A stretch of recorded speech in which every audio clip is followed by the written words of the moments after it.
Hello to all the wonderful families out there. We are very excited to welcome you again to Walk the Talk. And you are with me, Marelise Culbert and Isla Reddin. And as parenting coaches, we are always excited to talk to you about real issues, things that we have encountered that we know you are dealing with, and finding ways about helping people with all of these things, because we are parents. We are learning new things every day. It's part of the deal. So let's do this. Today, we wanted to talk about another myth that we know a lot of people are struggling with, and that is my child's success is a reflection of my parenting. That is such a big trap that we sometimes fall into. And we wanted to have a brief discussion about it today so that you can know that whatever it is that you are facing right now, there are solutions.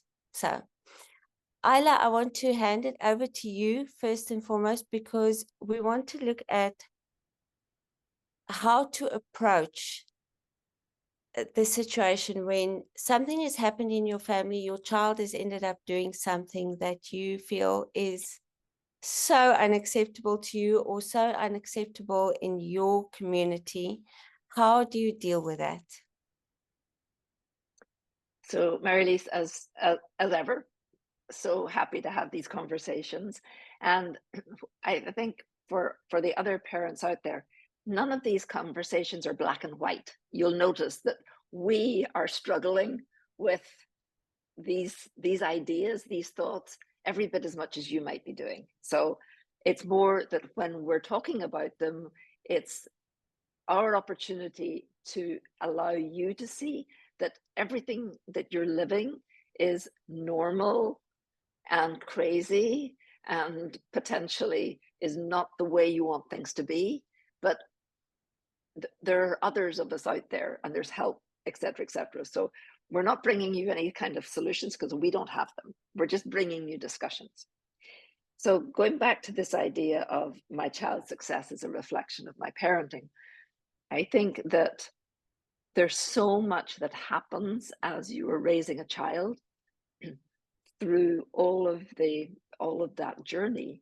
Number one, we know it is the hardest job you will ever do, and the research supports that. So never feel that the fact that you're finding it hard is a reflection of you. Know that it's a reflection of the fact that it is hard. It's really, really hard.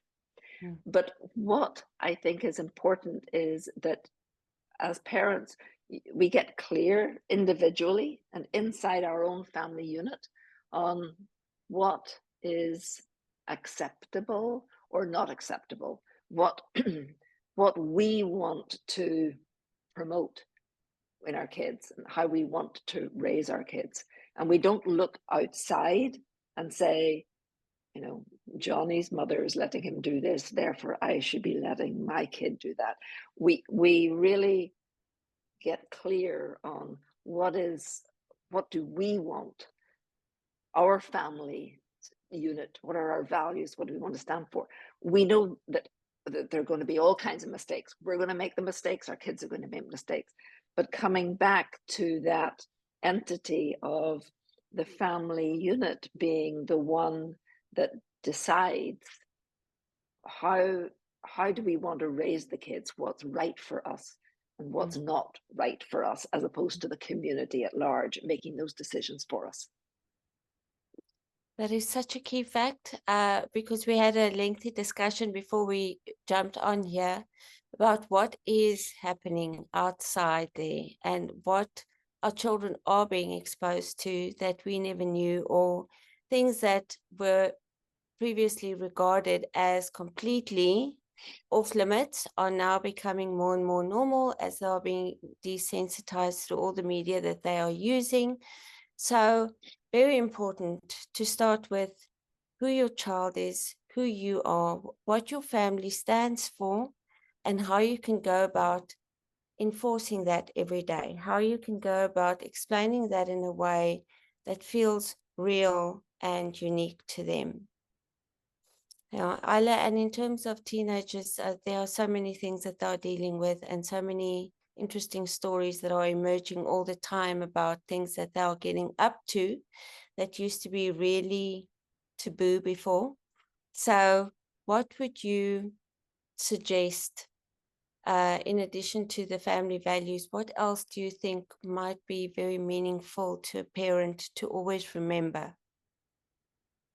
Well, I think because the big message that I always want parents to be considering is what is developmentally appropriate Mm, with the child. So remembering that the way the brain is developing in these teenage years is it's the emotional brain. It's that part of the brain that is looking for the fast hit, the looking for the pleasure aspect. The emotional brain is what's on fire in these teenage years.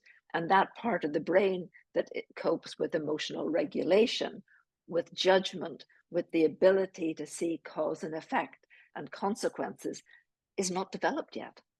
mm, It's so we're in this difficult, really, really difficult space of expecting and desiring our kids to be capable of making good decisions in the circumstances they find themselves, but the brain is not sufficiently developed to do that yet.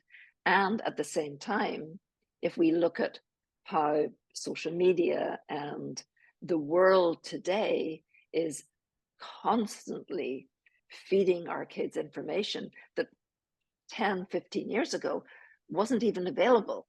So mm. we're trying to help our kids navigate a world that is, to all, in all kinds of ways, almost impossible to manage, Yes. especially with a brain that's not yet capable of Mm, understanding how to deal with the emotional regulation and with consequences. So it's we know that there's risk taking that takes place, but that risk taking is not so much because, oh my gosh, I see this as a risk. It's much more, oh, I can get a really good hit of dopamine here. I can really get some satisfaction if I do this, mm, or if I'm being pushed by my peers to do something, mm, then I'm going to be accepted and wanted. So it's such a complex piece mm. that the kids are dealing with and that we're dealing with. And I think my message to parents would just be very, very patient, ask a lot of questions, and really do everything you can to help your kid understand, not necessarily in a cognitive way, but be aware of consequences, be Mm, aware that taking a step in one direction can lead to something else. And that requires a lot of communication. And in fact, we don't do enough of that. We have this sense, we as parents, we're so busy. We don't take the time to really explain something. And in the mm, teenage years, I think that's so very important. mm, More so, it's important when they're younger, but mm, teenagers need to learn how to think critically about something. mm. So you explaining the why is what then gives them the foundation from which to do their own thinking Yeah. eventually. Yes, I think you're so right. And something I can definitely affirm there is the communication part, because I felt something that really worked well for us and that I think would work well for any parent, because it's allowing you the opportunity to influence correctly their thinking around a certain topic that they haven't even been exposed to or are necessarily engaging with. So, what I think is important with younger children is the fact that you lay clear foundation that nothing is off limits. In this house, we can talk about everything without judgment, without any form of negative consequence, because as long as we can discuss something long before it becomes a problem, the more openly we can talk about things that are real in the world, the more you can subconsciously condition them to think, okay, well, this thing doesn't have to be a problem for me because I can already see the positive and the negative side of it. And in our house, because of what we believe is good and should be pursued, we can discuss these things without any judgment, just gain perspective and clarity on it before it becomes an actual issue out there. That has worked really well in our house. That is something that I feel a lot of parents need to do more of, because it does actually provide that kind of safe space where your children can come and say, you know, these things are actually becoming a big problem out there, and not to react, bite your tongue, say, Yeah. okay, let's see how we can deal with this. Let's see how this does not have to become a problem with you. And I think that will always keep that door open for them to feel safe to come and discuss all of this stuff with you. And I think that's a very important thing to remember.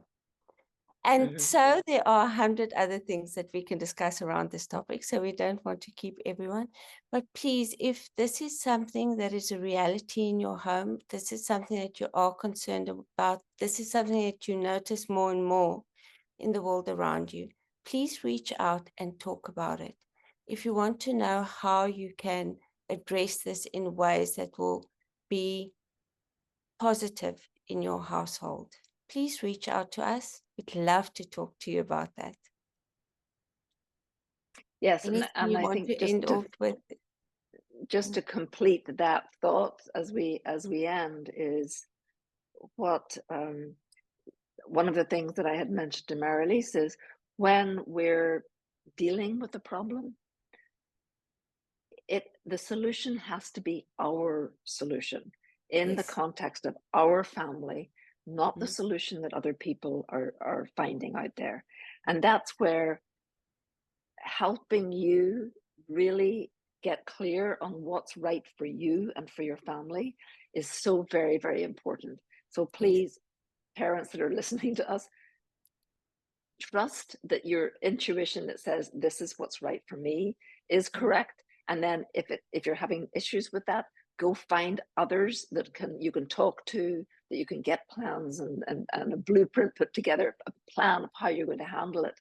But work with people who will help you get a solution that is yours and is right for you and your family. And I think that is the most important thing for us to remember, especially in the teenage years. Mm. So, Thank you, and we Isla. can That close is with so that. key. That is so key. And hopefully next week we can smash another myth for you, completely just trying to relieve everyone of the pressures that we are all feeling and say, you know what, there are ways. Let's find the best solutions for each of us. Have a wonderful week, and we look forward to speaking to you again soon. Yep. Yep. Have a great week. Bye. Bye.